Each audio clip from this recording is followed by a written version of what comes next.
Again, welcome, Attorney General. I'm going to do something maybe a bit different. I'm going to try to find consensus where we can, see how far we go.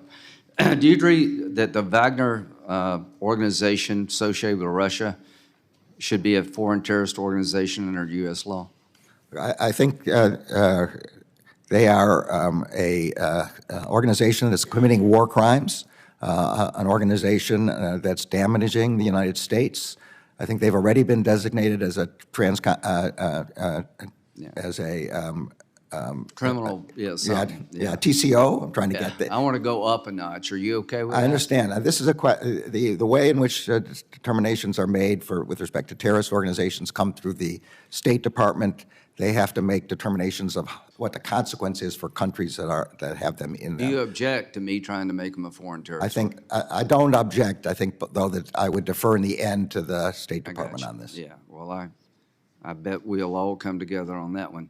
Fentanyl deaths are more than gun and accident deaths combined in the United States. Did you know that? Yes, sir. I mean, how would you describe the fentanyl problem in America? It's a horrible epidemic, okay. But it's an epidemic that's been unleashed on purpose by the Sinaloa and the new generation Jalisco cartels. Okay. Let's just stop and absorb that for a moment. It's a horrible epidemic. It kills more people than car wrecks and gun violence combined. And the question is, what are we going to do about it? Under current law, fentanyl loses its Schedule I status by the end of the year. You oppose that, I assume? I certainly do. All fentanyl-related drugs should be scheduled permanently. Do you support mandatory minimums for people dealing in fentanyl? I think we already have mandatory minimums for people. Do you think they should be increased?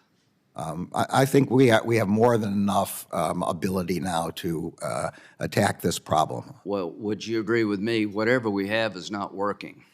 Well, whatever we're doing is not working. I agree with that because of the number of deaths that you pointed out. So just keep an open mind that what we got on the books is not working.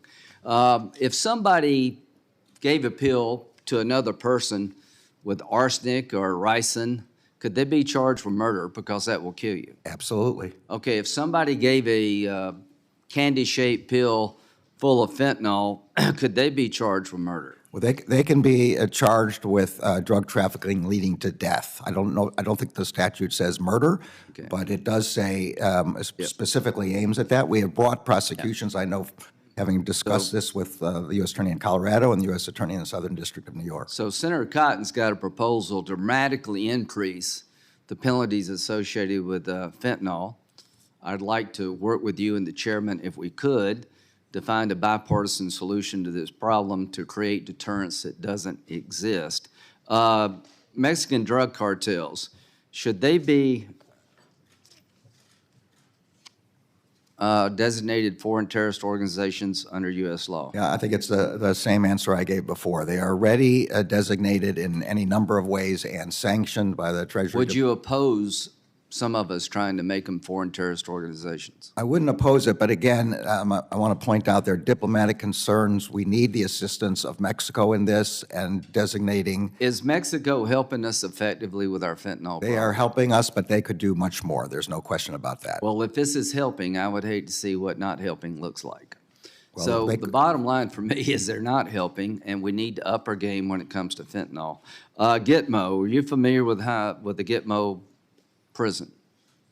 I haven't been there, if that's what you're asking. No, I mean, but you know that we have foreign terrorists housed there, is that right? I certainly do. Do you agree with me that under the law of war, an enemy combatant properly designated can be held to the end of hostilities? Yes, that's the law both of the circuit I was on before and the Supreme Court. Right.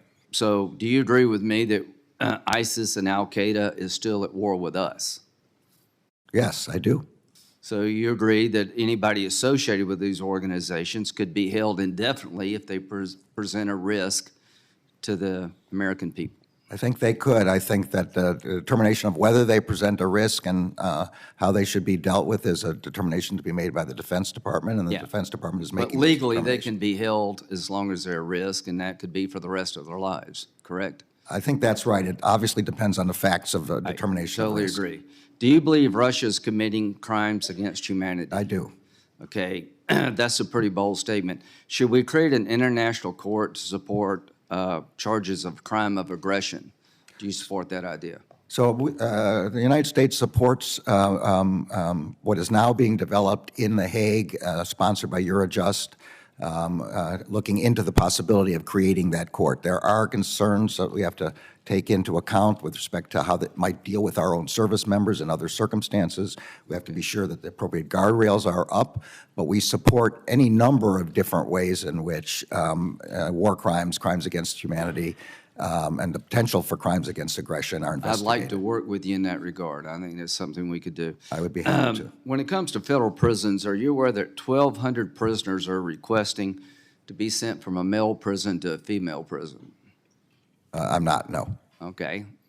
What is our policy when it comes to allowing a male prisoner to be transitioned into a female prison?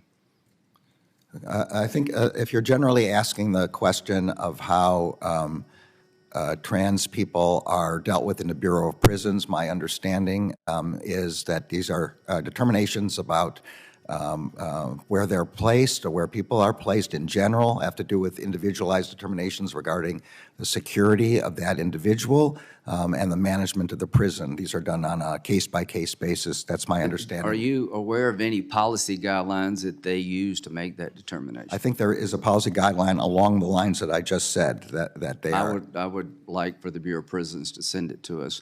Are you concerned that if a biological male is sent to a female prison, that could be a risk to female prisoners? I think every person in prison has to be dealt with dignity and respect.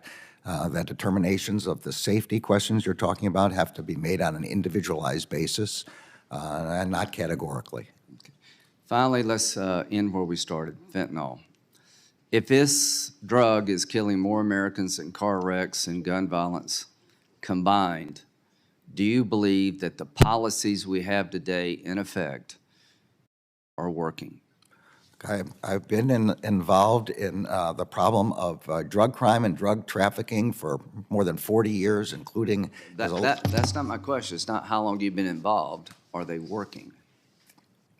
They are not stopping fentanyl from killing Americans, if that's the question you're asking. You say they're woefully inadequate to the task. We are putting all the resources that Congress provides to us into doing this. The DEA is doing, we are starting at the precursor level when precursors are sent from China to Mexico. We are then working on attacking the labs. My time is up. Mr. Attorney, they're not working. And we're going to help you if you'll work with us to give you more tools. I hope you will meet us in the middle. Thank you. Happy to have more tools, Senator. Before recognizing another colleague, I want to apologize, and I referenced